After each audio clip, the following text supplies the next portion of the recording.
Hi, നമ്മൾ ഈ സെഷനിൽ നോക്കാൻ പോകുന്നത് SSC GDയുടെ പ്രീവിയസ് ഇയർ ക്വസ്റ്റ്യൻസ് ആണ് നോക്കാൻ പോകുന്നത്. ഇത് 7ാമത്തെ സെഷനാണ്. ഇതിനു മുമ്പ് നമ്മൾ വേറെ കുറെ ക്വസ്റ്റ്യൻസ് ഓൾറെഡി ചെയ്ത് കഴിഞ്ഞു, പ്രീവിയസ് ഇയർ ക്വസ്റ്റ്യൻസ്. അപ്പോൾ ഈ സെഷനിൽ നമ്മൾ കൂടുതൽ GDയുടെ വരാനിരിക്കുന്ന എക്സാമിന് വേണ്ടിയുള്ള പ്രീവിയസ് ഇയർ ക്വസ്റ്റ്യൻ്റെ പ്രാക്ടീസ് ആണ് നമ്മൾ ചെയ്യാൻ പോകുന്നത്. സോ ഡയറക്റ്റ്ലി ക്വസ്റ്റ്യൻസിലേക്ക് നമുക്ക് മൂവ് ചെയ്യാം.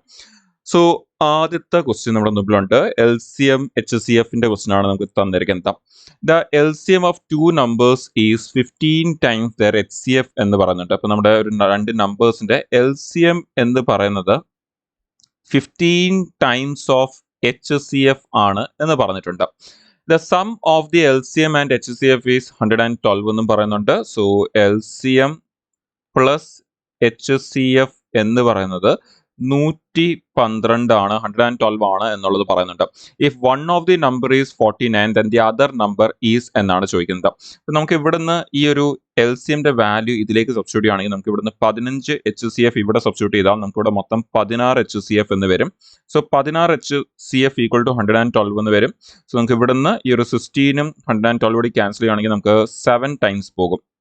സോ അങ്ങനെയാണെങ്കിൽ നമ്മുടെ HCF എന്ന് പറയുന്നത് 7 ആണ്. ഇനി HCF 7 ആണെങ്കിൽ അതേ 7നെ നമുക്ക് ഇവിടേക്ക് സബ്സ്റ്റിറ്റ്യൂട്ട് ചെയ്യുമ്പോൾ 15 ഇൻറ്റു 7 105 എന്ന് നമുക്ക് ഇവിടുന്ന് LCMും കിട്ടും. അപ്പൊ HCF അറിയാം, LCM അറിയാം. ഓൾറെഡി നമ്മൾ ഇതിന്റെ കൺസെപ്റ്റ് നേരത്തെയുള്ള ക്വസ്റ്റ്യൻസിന്റെ വീഡിയോസിൽ നമ്മൾ കണ്ടതാണ്.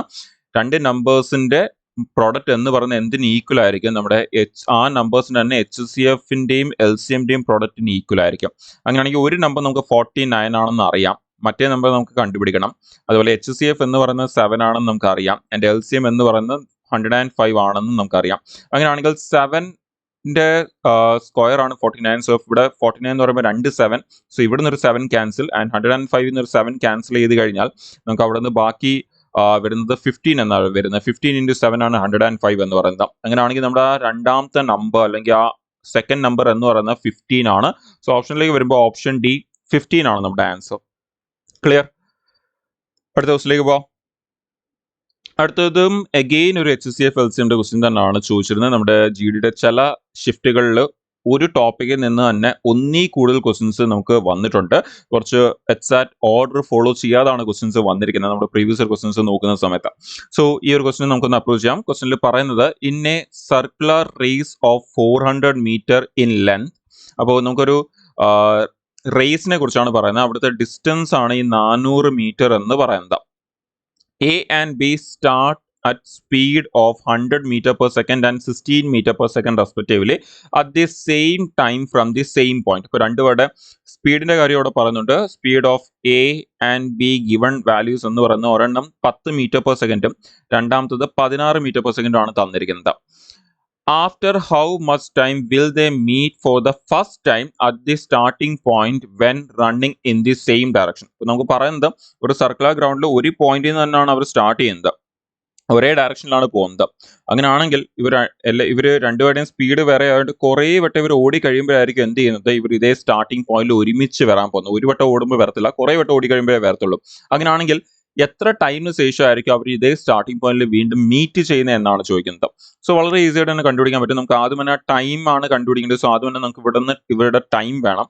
സോ അങ്ങനെയാണെങ്കിൽ നമ്മുടെ ഒരു സർക്കിൾ കംപ്ലീറ്റ് ചെയ്യാൻ, ആ ഒരു റേസ് ഒരു സർക്കിൾ കംപ്ലീറ്റ് ചെയ്യാൻ, സർക്കുലർ ആ ഒരു ഗ്രൗണ്ടിൽ ഒരു സർക്കിൾ കംപ്ലീറ്റ് ചെയ്യാൻ എടുക്കുന്ന സമയം എന്ന് പറയുന്നത് 400/10. നമുക്കറിയാം ഡിസ്റ്റൻസ് എന്ന് പറഞ്ഞു കഴിഞ്ഞാൽ ടൈം എന്ന് പറഞ്ഞാൽ ഡിസ്റ്റൻസ് ബൈ സ്പീഡ് ആണ്. അങ്ങനെയാണെങ്കിൽ 400/10 എന്ന് പറയുമ്പോൾ 40 സെക്കൻഡ്സ് ആയിരിക്കും എടുക്കുന്നത്. അതുപോലെ ബി എടുക്കുന്ന ടൈം എന്ന് പറയുന്നത് 400/16 എന്ന് പറയുമ്പോൾ അവിടെ 25 സെക്കൻഡ്സ് ആയിരിക്കും എടുക്കുന്നത്. അങ്ങനെയാണെങ്കിൽ ഇവർ മീറ്റ് ചെയ്യാൻ എടുക്കുന്ന ടൈം കണ്ടുപിടിക്കാൻ വേണ്ടി നമ്മൾ ചെയ്യേണ്ടത് ഇത്രയേ ഉള്ളൂ. ജസ്റ്റ് ഈ രണ്ട് വാല്യൂസിന്റെ LCM എടുത്താൽ മതി. നമുക്ക് ആ ഒരു മീറ്റ് ചെയ്യാൻ എടുക്കുന്ന സമയം എത്ര എന്നുള്ളത് കിട്ടും. സോ LCM ഓഫ് 40 ആൻഡ് 25 എന്ന് പറയുമ്പോൾ രണ്ടിലും കോമൺ ആയിട്ടുള്ള നമ്പർ 5 ആണ്. അതിനുശേഷം പിന്നുള്ള കോ പ്രൈം നമ്പേഴ്സ് ചെക്ക് ചെയ്യുവാണെങ്കിൽ 40ലുള്ള നമ്പർ 8ഉം 25ലുള്ള നമ്പർ 5ഉം ആണ്. അങ്ങനെയാണെങ്കിൽ 5 × 5 25, 25 × 8 200 എന്ന് വരും. സോ 200 സെക്കൻഡ്സ് ആണ് ഇവർ അതേ സ്റ്റാർട്ടിംഗ് പോയിന്റിൽ മീറ്റ് ചെയ്യാൻ എടുക്കുന്ന സമയം എന്ന് പറയുന്നത്. അപ്പോൾ ഇവർ ഓടാൻ തുടങ്ങി ഒരു 200 സെക്കൻഡ്സ് കഴിയുമ്പോൾ ഇവർ അതേ സ്റ്റാർട്ടിംഗ് പോയിന്റിൽ, അവർ എവിടെ നിന്ന് തുടങ്ങിയത് അതേ സ്റ്റാർട്ടിംഗ് പോയിന്റിൽ വീണ്ടും മീറ്റ് ചെയ്യും. സോ ആൻസർ 200 സെക്കൻഡ്സ് ആണ് ആൻസർ. ക്ലിയർ? വളരെ സിമ്പിൾ ആയിട്ടുള്ള മെത്തേഡാണ് യൂസ് ചെയ്തേക്കുന്നത്. വളരെ സിമ്പിൾ ആയിട്ട് തന്നെ നമ്മൾ ആ ക്വസ്റ്റിനെ സോൾവ് ചെയ്തിട്ടുണ്ട്. വേറെ ടൈം ആൻഡ് ഡിസ്റ്റൻസിന്റെ വലിയ കൺസെപ്റ്റിലേക്ക് ഒന്നും നമ്മൾ പോയിട്ടില്ല. അടുത്ത ക്വസ്റ്റിനിലേക്ക് പോവുകയാണെങ്കിൽ അടുത്ത ക്വസ്റ്റിനിൽ നമുക്കവിടെ ഒരു വളരെ നല്ലൊരു കൺസെപ്റ്റ് ആണ് ചോദിച്ചിരിക്കുന്നത്. What is the length of the longest pole that can be placed in a room of dimension 10 metre into 10 metre into 5 metre എന്നാണ് പറയുന്നത്. അപ്പോൾ അവിടെ ചോദിക്കുന്ന എത്രയേ ഉള്ളൂ, ഒരു വലിയ നമുക്ക് റൂമുണ്ട്, ആ റൂമിന്റെ ലെന്തും ബ്രെത്തും ഹൈറ്റും തന്നിട്ടുണ്ട്. ആ റൂമിലേക്ക് വെക്കാൻ പറ്റുന്ന ഏറ്റവും ലോങ്ങസ്റ്റ് പോളിന്റെ ലെന്ത് എന്താണ് എന്നാണ് ചോദിച്ചേക്കുന്നത്. അപ്പൊ ഇതാണ് നമ്മുടെ ഒരു റൂം എങ്കിൽ നമുക്ക് ഇവിടെ ഈ ഒരു റൂമിന്റെ അകത്ത് വെക്കാൻ പറ്റുന്ന ഏറ്റവും ലോങ്ങസ്റ്റ് പോളിനെ കുറിച്ചാണ് ചോദിക്കുന്നത്. അപ്പൊ ഏറ്റവും ലോങ്ങസ്റ്റ് പോൾ കീപ്പ് ചെയ്യുക എന്ന് പറയുമ്പോൾ അത് വെക്കുന്ന ഒരു രീതി എങ്ങനെയാണെന്ന് നോക്കി കഴിഞ്ഞു കഴിഞ്ഞാൽ അതിനെ നമുക്ക് വെക്കാൻ പറ്റുന്നത് ഒരു റൂമിന്റെ ഒരു കോർണറിൽ നിന്ന് താഴത്തെ ഒരു കോർണറിൽ നിന്ന് ആ റൂമിന്റെ തന്നെ മറ്റേ സൈഡിലുള്ള ഒരു ടോപ്പിലെ ഒരു കോർണറിലേക്ക് വെക്കുമ്പോഴാണ് അത് ഏറ്റവും കൂടുതൽ ലെന്ത് ഉള്ള പോള് ആ ഒരു പോൾ എന്ന് പറയുന്നത്, വെക്കാൻ പറ്റുന്ന ഏറ്റവും ലെന്തുള്ള പോൾ എന്ന് പറയുന്നത്. ആൻഡ് അങ്ങനെ വെക്കുമ്പോഴാണ് ഏറ്റവും ലെന്ത് ആയിട്ടുള്ള പോളിനെ നമുക്ക് അക്കോമഡേറ്റ് ചെയ്യാൻ പറ്റത്തുള്ളൂ. അങ്ങനെയാണെങ്കിൽ അത് കണ്ടുപിടിക്കാനുള്ള ഷോർട്ട് കട്ട് ആണ് അറിഞ്ഞിരിക്കേണ്ടത്. അത് കണ്ടുപിടിക്കാനുള്ള ഷോർട്ട് കട്ട് ഫോർമുല എന്ന് പറയുന്നത് ആ ലെന്ത് ഓഫ് ദി പോൾ എന്ന് പറയുന്നത് root over L square plus B square plus H square ആണ്. ഓക്കെ, ഇവിടുത്തെ ഈ എൽ അങ്ങ് മാറ്റാം നമുക്ക്, ബിക്കോസ് അകത്തും നമ്മൾ എൽ തന്നെ യൂസ് ചെയ്യുന്നുണ്ട്. സോ അതുകൊണ്ട് ലോങ്ങസ്റ്റ് പോളുടെ ലെന്ത് എന്ന് പറയുന്നത് ആ ലെന്ത് ഓഫ് റൂമിന്റെ സ്ക്വയർ പ്ലസ് ബ്രെത്ത് ഓഫ് റൂമിന്റെ സ്ക്വയർ പ്ലസ് ഹൈറ്റ് ഓഫ് റൂമിന്റെ സ്ക്വയർ എടുത്താൽ മതി. അങ്ങനെയാണെങ്കിൽ ഇവിടുത്തെ ആ വാല്യൂസ് നമ്മളൊന്ന് യൂസ് ചെയ്യുകയാണെങ്കിൽ നമുക്ക് ഇവിടെ തന്നേക്കുന്നത് 10ന്റെ സ്ക്വയർ 100 പ്ലസ് അഗെയിൻ 10ന്റെ സ്ക്വയർ 100 പ്ലസ് നമുക്ക് 5ന്റെ സ്ക്വയർ 25. സോ അതെല്ലാം കൂടി പ്ലസ് ചെയ്യുമ്പോൾ റൂട്ട് ഓഫ് നമുക്ക് 225 എന്ന് വരും. ആൻഡ് 225 എന്ന് പറയുന്നത് 15ന്റെ സ്ക്വയർ ആണ്. സോ 15 മീറ്റർ ആണ് നമുക്ക് വരുന്ന ആൻസർ എന്ന് പറയുന്നത്, 15 മീറ്റർ. സോ ആ റൂമിൽ വെക്കാൻ പറ്റുന്ന ഏറ്റവും ലെന്തുള്ള പോളുടെ ആ ഒരു പോളുടെ ലെന്ത് എന്ന് പറയുന്നത് 15 മീറ്റർ ആണ്. ഓപ്ഷൻ സി 15 മീറ്റർ ആണ് റൈറ്റ് ആൻസർ. അപ്പൊ ഇത് ഇമ്പോർട്ടന്റ് ആണ്. ഇത് ആദ്യമായിട്ട് കേൾക്കുവാണെങ്കിൽ നിങ്ങൾ ഉറപ്പായിട്ട് ഇത് നോട്ട് ചെയ്ത് വെക്കുക, വളരെ ഇമ്പോർട്ടന്റ് ആണ്. ആൻഡ് നെക്സ്റ്റ് ക്വസ്റ്റ്യനിലേക്ക് പോകാം. അടുത്ത ക്വസ്റ്റ്യൻ ഒരു പ്രോഫിറ്റ് ആൻഡ് ലോസിന്റെ ക്വസ്റ്റ്യൻ ആണ്. ആൻഡ് അത്യാവശ്യം കുറച്ചൊരു നല്ല കൺഫ്യൂസ് ആക്കാൻ സാധ്യത ഉള്ളൊരു ക്വസ്റ്റ്യൻ, എന്നാൽ വളരെ പെട്ടെന്ന് തന്നെ നമുക്ക് എടുക്കാനും പറ്റും. A clothing store announced a discount of 30% on shirts. ഒരു ക്ലോത്തിങ് സ്റ്റോർ അവിടുത്തെ ഷർട്ടുകളുടെ മേളിൽ 30% ഡിസ്കൗണ്ട് ആണ് പറയുന്നത്. Rivan wanted to save ₹810 in discount. റിവാന് മൊത്തം സേവ് ചെയ്യാൻ വേണ്ടി ഉദ്ദേശിക്കുന്ന ഡിസ്കൗണ്ട് എന്ന് പറയുന്നത് 810 ആണ്. ഡിസ്കൗണ്ട് ആയിട്ട് മൊത്തം സേവ് ചെയ്യാൻ ഉദ്ദേശിക്കുന്നത്. How many shirts should he buy to do so if marked price of each shirt is ₹540? അപ്പൊ അങ്ങനെയാണെങ്കിൽ ഒരു ഷർട്ടിന്റെ MRP ഇപ്പോൾ ഉള്ളത് 540. ആൾക്ക് അവിടെ 30% ഡിസ്കൗണ്ട് കിട്ടുന്നുണ്ട്. ആൾക്ക് മൊത്തം സേവ് ചെയ്യേണ്ടത് 810 രൂപയാണ്. അങ്ങനെയാണെങ്കിൽ ആൾക്ക് എത്ര ഷർട്ട് എടുക്കാൻ പറ്റും എന്നാണ് ചോദിക്കുന്നത്. സോ വളരെ ഈസി ആയിട്ട് കണ്ടുപിടിക്കാം. നമുക്കിവിടെ മാർക്ഡ് പ്രൈസ് അല്ലെങ്കിൽ MRP എന്ന് പറയുന്നത് നമ്മൾ 100% എടുക്കുകയാണെങ്കിൽ ആ MRP ആണ് എന്തെന്ന് പറഞ്ഞ് തന്നേക്കുന്നത് 540 രൂപ എന്ന് നമുക്ക് തന്നേക്കുന്നത്. അങ്ങനെയാണെങ്കിൽ ഇവിടെ ആ ഒരു ഡിസ്കൗണ്ട് നമ്മളൊന്ന് എടുക്കുകയാണെങ്കിൽ നമുക്ക് ടോട്ടൽ ഡിസ്കൗണ്ട് തന്നിട്ടുണ്ട്. അങ്ങനെയാണെങ്കിൽ ഒരെണ്ണത്തിന് മേളിലുള്ള ഡിസ്കൗണ്ട് നമ്മൾ നോക്കുകയാണെങ്കിൽ 30% ഡിസ്കൗണ്ട് എന്ന് പറയുന്നത്. അങ്ങനെയാണെങ്കിൽ ഈ 540ന്റെ 30% നമ്മളൊന്ന് എടുക്കുകയാണെങ്കിൽ നമുക്ക് അതുവഴി ഡിസ്കൗണ്ട് എത്ര, ഒരെണ്ണത്തിന് മേളിലുള്ള ഡിസ്കൗണ്ട് നമുക്ക് കിട്ടും.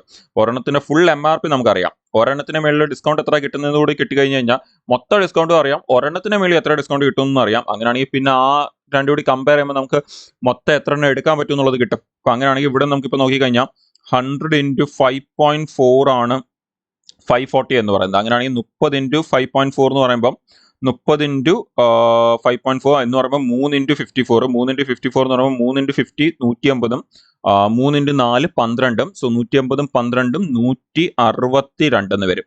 ഒരു ഷർട്ടിന്റെ മേളിൽ 540 രൂപയുള്ള ഒരു ഷർട്ടിന്റെ മേളിൽ ആൾക്ക് 162 രൂപ ഡിസ്കൗണ്ട് കിട്ടുന്നുണ്ട്. അതിന്റെ ആൾക്ക് മൊത്തം കിട്ടുന്ന ഡിസ്കൗണ്ട് എന്ന് പറയുന്നത് 810 രൂപയാണ് മൊത്തം കിട്ടുന്ന ഡിസ്കൗണ്ട്. അങ്ങനെയാണെങ്കിൽ 162 വെച്ച് എത്ര ഷർട്ട് എടുക്കുന്നത് നമ്മളൊന്ന് ചെക്ക് ചെയ്താൽ മതി. 162 ഇൻറ്റു എന്ത് ചെയ്യുമ്പോഴാണ് 810 വരുന്നതെന്നൊന്ന് നോക്കിയാൽ മതി. അത് ഈസിയാണ്. അവസാനം 2 ആണുള്ളത്. അപ്പൊ 2 ഇൻറ്റു എന്ത് ചെയ്യുമ്പോഴാണ് 0 വരുന്നത്? 2 × 5 ചെയ്യുമ്പോഴല്ലേ 0 വരുന്നത്. നിങ്ങൾക്ക് വേണമെങ്കിൽ മൾട്ടിപ്ലൈ ചെയ്ത് നോക്കാം. 162 ഇൻറ്റു 5 ആണ് 810 എന്ന് പറയുന്നത്. അപ്പം 160 × 5 16 × 5 എന്ന് പറയുന്നത് തന്നെ 80 ആണ്. അതുപോലെ 2 × 5 10. അങ്ങനെയാണെങ്കിൽ 800ഉം 10 കൂടി പ്ലസ് ചെയ്യുമ്പോൾ 810 എന്ന് വരും. സോ ഈസി ആണ്. സോ ഓപ്ഷൻ ബി 5 ആണ് ആൻസർ. നോക്കിയാൽ വളരെ സിമ്പിൾ ആയിട്ടാണ് എടുത്തേക്കുന്നത്. വലിയ ഫോർമുലയിലേക്ക് ഒന്നും പോയിട്ടില്ല, ഒരുപാട് വലിയ ലെന്തി പ്രോസസ്സിലേക്ക് പോയിട്ടില്ല. വളരെ സിമ്പിൾ ആയിട്ട് ജസ്റ്റ് ഒരു 2 ലൈനിൽ ചുമ്മാ ഒരു ചെറിയ കമ്പാരിസൺ മാത്രം ചെയ്താണ് ആൻസർ എടുത്തിരിക്കുന്നത്. ആൻഡ് നമുക്ക് വളരെ പെട്ടെന്ന് ഇതേപോലത്തെ ക്വസ്റ്റൻസ് വന്നാൽ ഇങ്ങനെ അപ്രോച്ച് ചെയ്യാം. ആൻഡ് അടുത്ത ഒരു ടൈം ആൻഡ് ഡിസ്റ്റൻസിലെ ട്രെയിനിന്റെ ക്വസ്റ്റൻ ആണ്. A train 120 metre long passes a bridge in 18 seconds. ഒരു ട്രെയിന് 120 മീറ്റർ ലെന്ത് ഉള്ള ഒരു ട്രെയിന് ഒരു ബ്രിഡ്ജ് പാസ് ചെയ്യാൻ എടുക്കുന്ന സമയം 18 സെക്കൻഡ് ആണെന്ന് പറയുന്നുണ്ട്. Moving at a speed of 60 kilometre per hour ആണ്. Find the length of the bridge. ബ്രിഡ്ജിന്റെ ലെന്ത് കണ്ടുപിടിക്കാനാണ് പറയുന്നത്. അങ്ങനെയാണെങ്കിൽ നമുക്ക് എല്ലാ വാല്യൂസും തന്നിട്ടുണ്ട്. ഈസി ക്വസ്റ്റൻ ആണ്. നമുക്ക് ഡിസ്റ്റൻസ് കിട്ടി, ട്രെയിനിന്റെ ലെന്തും ബ്രിഡ്ജ് കൂടി ചേരുന്നതാണ് ഡിസ്റ്റൻസ് എന്ന് പറയുന്നത്. സ്പീഡ് 60 കിലോമീറ്റർ പെർ അവർ ആണ്. സോ 60നെ നമുക്ക് 60 എടുത്തിട്ട് കിലോമീറ്റർ പെർ അവറിനെ മീറ്റർ പെർ സെക്കൻഡിലേക്ക് മാറ്റാൻ വേണ്ടി നമുക്ക് 5/18 എടുക്കാം. സോ അത് 5/18 18 അങ്ങ് മുകളിൽ പോകും. ആൻഡ് മൊത്തം എടുക്കുന്ന സമയം, അപ്പൊ നമ്മളിവിടെ എഴുതിയേക്കുന്നത് എന്താണ്, ഡിസ്റ്റൻസ് ബൈ സ്പീഡ് ആണ് എടുത്തേക്കുന്നത്. ആൻഡ് ഡിസ്റ്റൻസ് ബൈ സ്പീഡ് എന്ന് പറയുന്നതിന് ടൈം നമുക്ക് തന്നിട്ടുണ്ട് 18 സെക്കൻഡ് ആണ്. സോ അതൊന്ന് സോൾവ് ചെയ്താൽ നമുക്ക് ആൻസർ കിട്ടും. സോ നമുക്ക് ഇതൊന്ന് സോൾവ് ചെയ്യാം. 18ഉം ഇവിടുത്തെ 18ഉം ക്യാൻസൽ ആവും. നമുക്ക് ഇവിടുന്ന് ഇതൊന്ന് ക്രോസ് ചെയ്യുവാണെങ്കിൽ 60 × 5 നമുക്ക് അവിടെ 300 എന്ന് വരും. അതങ്ങ് റൈറ്റ് സൈഡിലേക്ക് പോകും. സോ അങ്ങനെയാണെങ്കിൽ ഇവിടെ നിന്ന് നമുക്ക് 120 + b = 300 എന്ന് വരും. സോ ഇവിടെ നമുക്ക് ഈ ബിയുടെ വാല്യൂ എന്ന് പറയുന്നത് 300 - 120 180 എന്ന് വരും. സോ 180 മീറ്റർ ആണ് നമ്മുടെ ആ ഒരു വാല്യൂ എന്ന് പറയുന്നത്, 180 മീറ്റർ. സോ ഓപ്ഷൻസിലേക്ക് വരുമ്പോൾ ഓപ്ഷൻ ഡി 180 മീറ്റർ ആണ് നമ്മുടെ ബ്രിഡ്ജിന്റെ ലെങ്ത് എന്ന് പറയുന്നത്. സോ ഈ ഒരു സെഷനിൽ നമ്മൾ ജി ഡിയുടെ കൂടുതൽ ക്വസ്റ്റ്യൻസ് ആണ് വർക്കൗട്ട് ചെയ്ത്. ഇനിയും നമുക്ക് ജി ഡിയുടെ എക്സാമിന് മുമ്പ് ഒരുപാട് ജി ഡിയുടെ മുമ്പ് നടന്നിട്ടുള്ള പ്രീവിയസ് ഇയർ ക്വസ്റ്റ്യൻസ് മാക്സിമം നമ്മളിവിടെ വർക്കൗട്ട് ചെയ്യുന്നതായിരിക്കും. സോ ആദ്യമായിട്ട് ഈ ഒരു വീഡിയോ കാണുവാണെങ്കിൽ ഉറപ്പായിട്ടും ചാനൽ ഫോളോ ചെയ്തുകൊണ്ടിരിക്കുക, ഇനിയുള്ള സെഷൻസ് ഒന്നും മിസ് ആവാതിരിക്കാൻ. ആൻഡ് ഇതുവരെ പോയിട്ടുള്ള സെഷൻസ് നിങ്ങൾക്ക് ആ ഒരു ചാനലിൽ തന്നെ പ്ലേലിസ്റ്റ് ആയിട്ട് കൊടുത്തിട്ടുണ്ട്. സോ അവിടെ നിങ്ങൾക്ക് അത് ഫുൾ ഒരുമിച്ച് വർക്കൗട്ട് ചെയ്യാവുന്നതാണ്. ആൻഡ് കൂടുതൽ ക്വസ്റ്റ്യൻസ് നല്ലപോലെ പ്രാക്ടീസ് ചെയ്യുക. വരാതിരിക്കുന്ന എക്സാമിന് വേണ്ടി നിങ്ങൾക്ക് അതുവഴി എന്തൊക്കെ ക്വസ്റ്റ്യൻസ് ആണ് ചോദിക്കുന്നത്, എങ്ങനെയാണ് ചോദിക്കുന്നത്, ആൻഡ് എന്തൊക്കെ റിപ്പീറ്റ് ആവുന്നുണ്ട്. നമ്മൾ ഇടയ്ക്കിടയ്ക്ക് റിപ്പീറ്റ് ആവുന്ന ക്വസ്റ്റൻസ് പറഞ്ഞാണ് പോകുന്നത്. ഇത് ഓൾറെഡി നേരത്തെ ഇങ്ങനെ നമ്മൾ ചെയ്തിട്ടുണ്ട് എന്നുള്ളത്.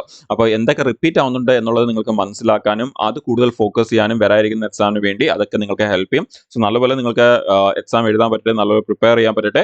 അപ്പോൾ വരുന്ന സെഷനിൽ നമുക്ക് കൂടുതൽ ജി ഡിയുടെ ക്വസ്റ്റൻസ് ആയിട്ട് വീണ്ടും മീറ്റ് ചെയ്യാം. താങ്ക്